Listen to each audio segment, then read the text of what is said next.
Hey folks, Dan Frio here with your real estate update for November 27th, 2023. Yikes. You know, there's only about 30 some days left in 2024. We're going to have to check my video that I predict, what my predictions were for 2023, and let's see how good I did. So we're going to do that probably in a couple weeks.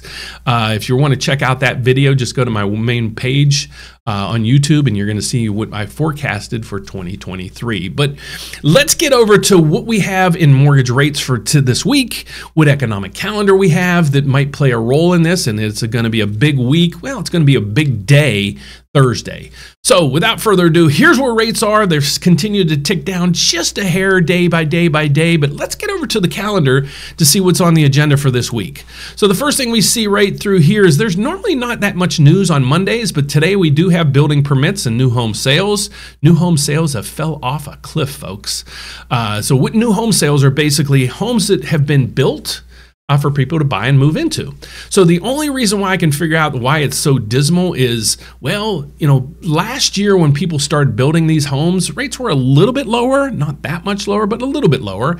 And then just a couple weeks ago, rates hit 8%. And that might have scared off a lot of people, just saying, I can't do this. I can't go through with that buy because rates are just way too high. So hope you realize that once you do get into a property, if and when rates come down, you can refinance to maybe help yourself save some money. But I don't want you to buy just because of that. And I'm really not a proponent of, you know, everybody should buy a house. It is up to you financially. Are you in the right shape financially, credit-wise, down payment, and family-wise to get into a house? Well, if you are, we'd love to help.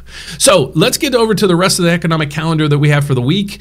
The big news is coming in basically on Thursday, which we're going to have two big components that the Federal Reserve monitors. So the Federal Reserve was created for basically two big mandates. One was full employment, make sure everybody's employed that wants to be employed in the United States. And number two is price stability, aka inflation. Okay, so that data that they follow, well, we're going to get a lot of the context in on Thursday. With that, the numbers coming in are this.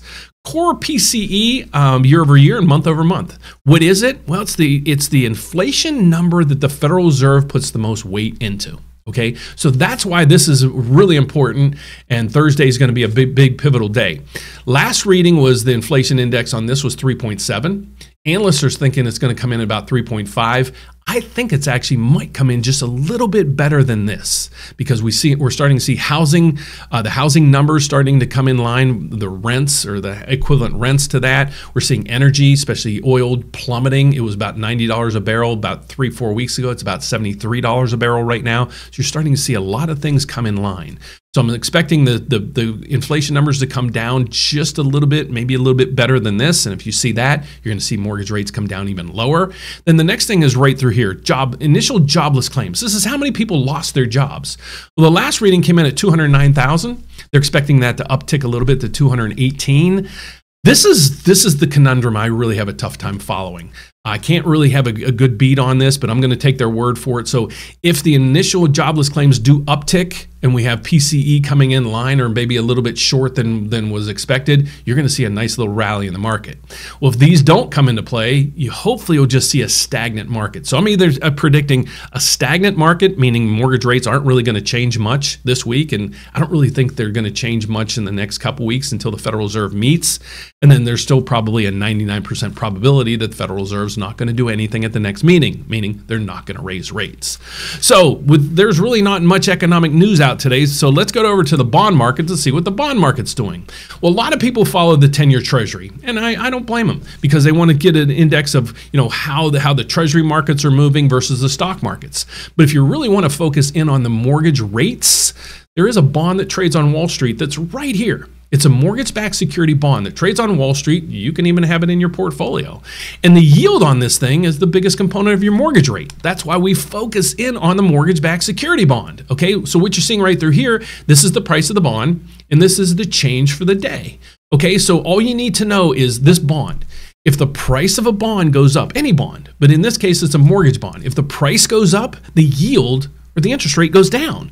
So right now we're seeing about a 22 uptick in the market. So you're going to probably see rates come down about 0.03 to 0.05 here shortly. Not a big move, but I'd rather see them coming down than going up. Okay, so that's the agenda that we have right now.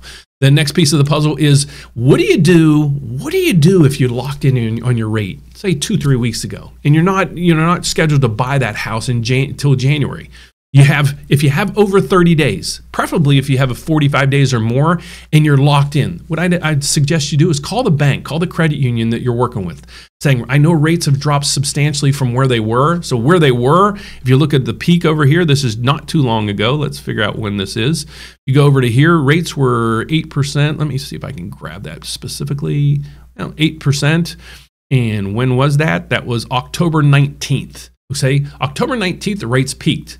Okay, so let's say you're locked in there and now rates are 7.3. What do you do? Well, again, call your lender, see if they'll renegotiate your rates, see if they'll give you a lower rate. If they won't, I got an idea for you.